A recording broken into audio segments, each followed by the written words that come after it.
Hi అండి, అందరికీ నమస్కారం అండి. ఫ్రెండ్స్, మనకి ఇప్పుడిప్పుడే మరొక ముఖ్యమైన అప్డేట్ అయితే రావడం జరిగిందండి. అది కూడా ఏపీలో ఉద్యోగులకు చంద్రబాబు ఊహించని శుభవార్త వెంటనే అమల్లోకి అంటూ ఇప్పుడే మనకు ఒక లేటెస్ట్ అప్డేట్ అయితే రావడం జరిగిందండి ఉద్యోగులకు సంబంధించి.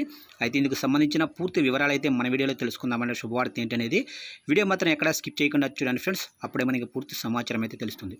ఇక లేట్ చేయకుండా వివరాల్లోకి వెళ్ళిపోదాము.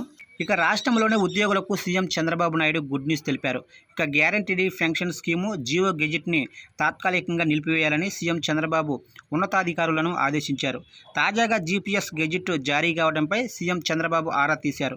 ఇప్పుడెందుకు విడుదల చేశారో వివరించాలని ఆర్థిక శాఖ ఉన్నతాధికారులను చంద్రబాబు ఆదేశించారు. ఇక ఈ నిర్ణయం పట్ల ఉద్యోగ సంఘాలు హర్షం వ్యక్తం చేస్తున్నాయి.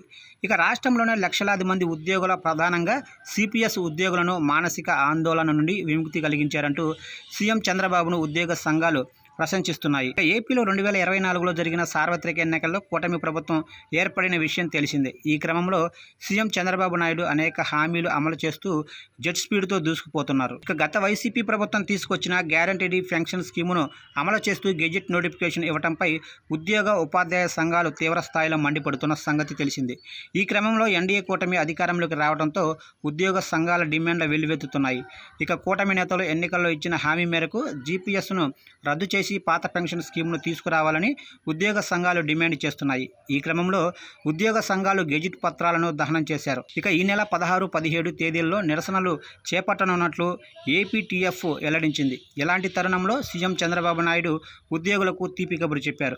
ఇక గెజిట్ను తాత్కాలికంగా నిలిపివేయాలని ఆదేశించారు. ఇక గత ప్రభుత్వం జీపీఎస్ అమలుపై ఇచ్చిన జీవోను విడుదల చేయాలని ముఖ్యమంత్రి చంద్రబాబు నాయుడు ఆదేశాలు జారీ చేశారు.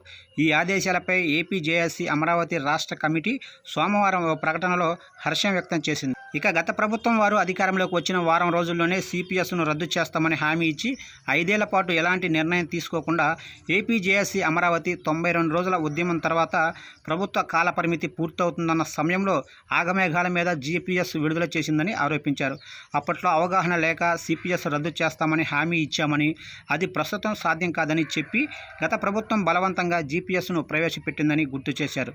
అయితే ఈ నిర్ణయంపై ఉద్యోగులు బగ్గుమనడంతో మళ్లీ ఉద్యోగులతో చర్చించి తుది నిర్ణయం తీసుకుంటామని హామీ ఇచ్చి ఎన్నికల నోటిఫికేషన్ లోపు ఎలాంటి ఉత్తర్వులు ఇవ్వకపోగా కొత్త ప్రభుత్వం వచ్చిన తర్వాత అనగా 12/6/2024 తేదీతో ఆర్థిక శాఖ ప్రధాన అధికారి పేరుతో ఉత్తర్వులు ఇవ్వటం దుర్మార్గం అని పేర్కొన్నారు. ఇక ఏ శాఖ ఉన్నతాధికారి అయినా ప్రభుత్వ హయాంలో ఏదైనా నిర్ణయం తీసుకొని సదరు నిర్ణయంపై ఎన్నికల నోటిఫికేషన్ లోపు ఉత్తర్వులు జారీ కాకపోతే కొత్తగా వచ్చిన ప్రభుత్వం అనుమతితో మాత్రమే ఉత్తర్వులు ఇవ్వాలని రూల్స్ స్పష్టంగా చెబుతున్నప్పటికీ ఈ ప్రభుత్వానికి ఎలాంటి సమాచారం లేకుండా 12/6/2024న గుట్టు చప్పుడు కాకుండా ఉత్తర్వులు జారీ చేయడం రూల్స్కు వ్యతిరేకం ఉందని ప్రకటనలో ఏపీ జేఏసీ అమరావతి తెలిపింది. ఇక ఉద్యోగులలో గందరగోళం కలిగేలా జీపీఎస్ అమలుపై ఇచ్చిన దొంగచాటుగా ఇచ్చిన జీవో విషయం ప్రస్తుతం ముఖ్యమంత్రి నారా చంద్రబాబు నాయుడు దృష్టికి వెళ్ళగానే తక్షణమే స్పందించి ప్రస్తుతం అప్లోడ్ చేసిన జీపీఎస్పై జీవోను నిలుపుదల చేయాలని, దీనిపై సంబంధిత శాఖ ద్వారా వెంటనే సమాచారం జరపాలని ఆదేశాలు ఇవ్వటం పట్ల